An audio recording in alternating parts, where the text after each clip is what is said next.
So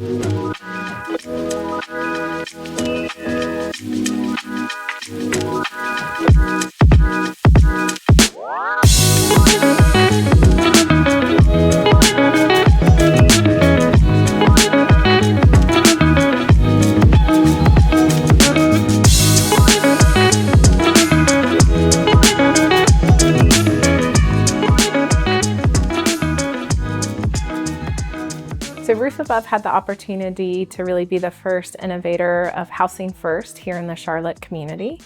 And we started with the pilot program and then built More Place. The city was an awesome partner, as was the faith community in that creation. And we saw the effectiveness of the housing first model and permanent supportive housing. So we wanted to replicate what we learned at More Place, and we thought we would find land and build 2 more buildings. That was our goal. And then COVID came. And we were looking for land, and land was very expensive, but related to our COVID work, we were spending a lot of time looking at hotels and motels to be able to offer socially distant shelter. And we toured this hotel, and the owner said, I'm really not interested in renting out rooms. I'm ready to sell the property. And that's when the light bulb went off. We thought, well, this can be socially distant shelter, but it could also be transformed into supportive housing. So we had the opportunity, thanks to the generosity of many people, to purchase the hotel. And we have more than 7 faith communities who are part of us creating the Rise on Clanton. And that ranged from, I think the probably smallest donation from a faith community was a few $1,000s up to nearly $2 million. So wide array there. So we're sitting here very close to the Covenant Lounge. So Covenant Presbyterian Church was a phenomenal donor here, but we also have many other congregations who are part of making this happen.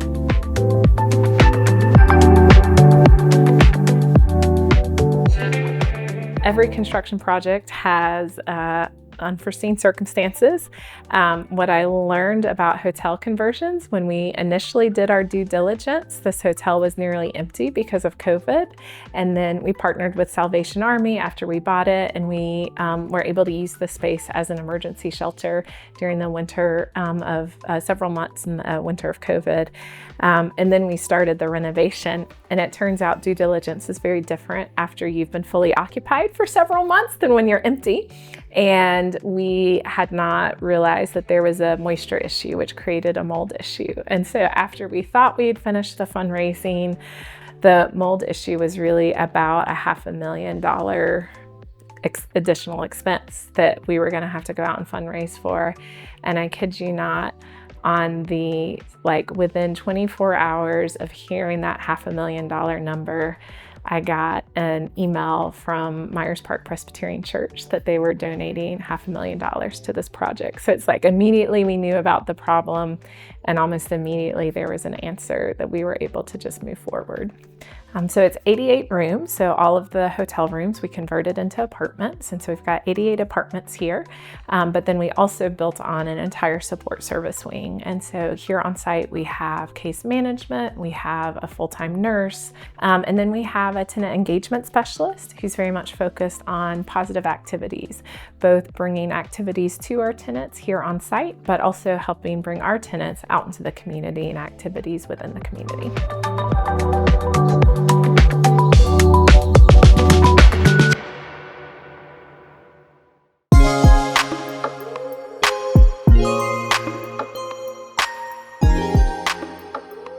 Here at T-Rock, we see individuals participating in enrichment activities from a volunteer perspective. So we have community organizations and partners who come in and will support a yoga program for our tenants, or will come in and participate in arts and crafts with our tenants. Or for instance, No Grease comes to T-Rock and does haircuts for the gentleman once per month. One of the great things about kind of how our volunteer team is set up now and our structure around volunteerism is that if you are interested in connecting and interested in participating, our volunteer team is going to find a way to find something that fits your needs as a faith-based organization and our needs as a program. I want to thank all the sponsors, you know what I'm saying, for helping me. You know what I'm saying? I mean, I know what I was going through was an endless cycle. And, you know, it was no way in the world that I was going to be able to come back from the deficit, you know, without help from somebody, you know what I'm saying? I mean, I like to say thankful God, but I know it's human beings who show that they have God in them when they help out, you know what I'm saying? Even when they hang you a plate of food or whatever, or you know, whatever they do for you to help you along the way, you know what I'm saying? I mean, like I said, I want to get to the point where I be able to help somebody else like I was helped myself.